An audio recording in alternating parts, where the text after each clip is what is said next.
사람들은 누구든지 특별히 군대 생활을 하신 분이나 직장에 다니시는 분들은 부모님이나 선생님, 군대 상관, 직장 상사 등 윗사람으로부터 명령을 들어본 경험이 있을 겁니다. 명령이란 그 명령을 듣는 사람이 그 명령을 실행할 수 있는 능력이 있다는 전제하에 성립합니다. 만약 명령을 듣는 사람이 그 명령을 행할 능력이 전혀 없는데도 명령을 내린다면 명령을 한 사람이 부당하거나 비난을 받아야 마땅할 것입니다. 명령을 내리는 사람은 명령을 듣는 사람의 능력을 보고 합리적인 판단에 의하여 명령을 내리는 것이 보통입니다. 그런데 사람들 그 누구보다도 더 합리적이고 이성적이며 우리들의 한계를 너무도 잘 아시는 하나님이 우리들이 실행할 수 없는 불가능한 명령을 우리들에게 하십니다. 하나님이 천지를 창조하실 때 명령이 대상이 없는데도 명령으로 천지 만물을 창조하셨습니다. 명령의 대상이 없는데도 명령을 하실 수 있고 그 명령대로 이루시는 분은 하나님밖에 없습니다.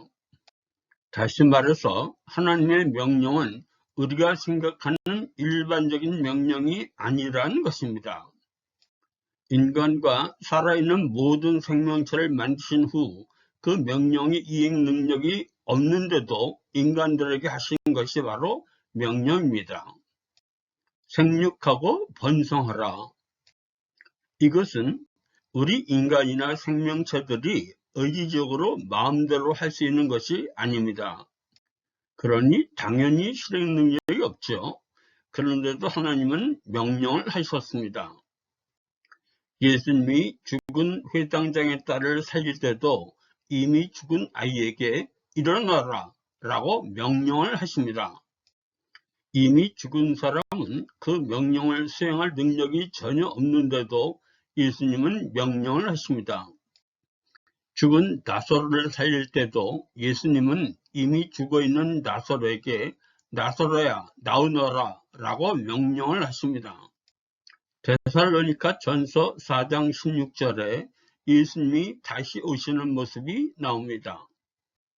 주께서 호령과 천사랑의 소리와 함께 오신다고 하셨는데 이때 호령이 바로 죽은 자들에게 일어나라 라고 하신 명령입니다. 한마디로 죽어서 움직임이 전혀 없이 명령을 수행할 능력이 없는데도 예수님은 명령을 하셨습니다. 전혀 움직일 수 없어서 침상에 누워 친구들에게 들려서 온 중풍병자에게도 예수님은 일어나 내 침상을 갖고 가라 라고 명령을 하십니다. 38년 동안 물이 동하기를 기다리고 있는 걷지도 못하는 병자에게도 예수님은 일어나 걸어라 라고 명령을 하십니다. 우리가 할 수 있을 것 같은 수많은 예수님의 명령은 하나님의 기준에는 우리가 할 수 없는 것 천지입니다. 사랑하라, 용서하라, 원수를 사랑하라, 염려하지 말라, 기뻐하라 등등. 인간적인 기준 하에서는 잘하면 할 수 있을 것처럼 보이는 이러한 것들도 하나님의 기준에서는 우리 인간들이 실행할 수 있는 것들이 하나도 없습니다.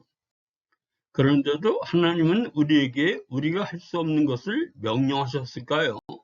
하나님이 우리가 할 수 있는지 없는지 모르실 리는 없을 텐데요. 하나님의 명령은 일반적 의미의 명령이 아닙니다. 하나님이 말씀하신 것이 이루어졌다는 또는 이루어질 것이다 라는 선언입니다. 하나님이 그렇게 하시겠다는 하나님의 의지이고 뜻입니다. 즉 하나님의 마음의 표현입니다. 그리고 하나님의 약속은 반드시 이루어진다는 선언입니다. 결혼을 앞둔 자녀에게 부모님이 말씀하십니다.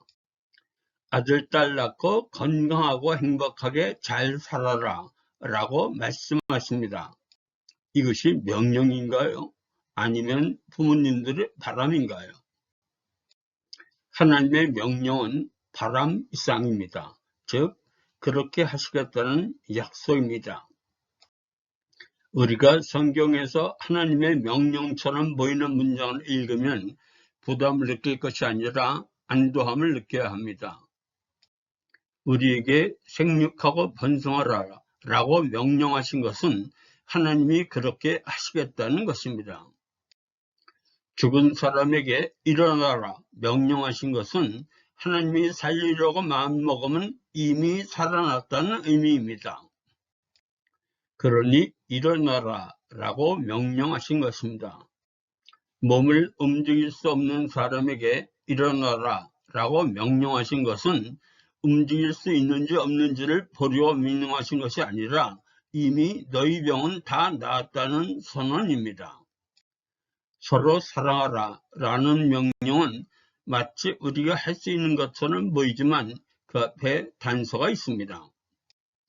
내가 너희를 사랑한 것 같이 그리고 다른 사람을 내 몸과 같이 사랑하라 입니다. 다시 말해서 사랑하다가 필요하면 죽어라, 즉 죽기까지 사랑하라는 것입니다. 이것을 우리가 할 수 있다고요? 우리들 스스로의 힘으로 그 명령을 할 수 있다고 생각하는 것은 바로 교만입니다. 육신을 입고 있는 한 우리는 그렇게 훌륭한 사람이 될 수 없습니다. 그런데 왜 예수님은 그러한 명령을 하셨을까요? 사랑하나 안 하나 보자, 이 이야기가 아니고 예수님의 선언입니다.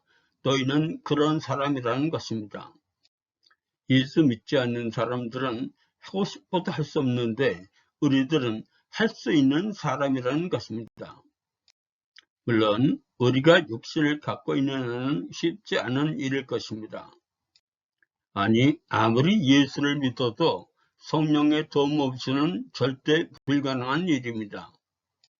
우리들만의 힘으로는 안 되고 하나님의 도움을 받아 한시적으로 그것이 가능한 사람이 되었다는 선언입니다. 예수 믿어서 성령이 항상 같이 있어도 우리 인격 수행이나 신앙생활로만은 절대로 되지 않는 일입니다. 하나님의 명령은 우리가 해야 할 어떤 것 또는 하지 않으면 하나님의 혼날 어떤 것이 아니라 하나님이 그렇게 할 것이고 또 이미 그렇게 했으니까 우리는 예수 잘 믿으면 수양을 해서 우리 스스로 거룩해지고 그것을 할 수 있다는 교만을 버리고 다시 말해서 우리의 자아를 버리고 하나님만 따라오라는 것입니다. 그것이 하나님이 우리들에게 바라는 것입니다.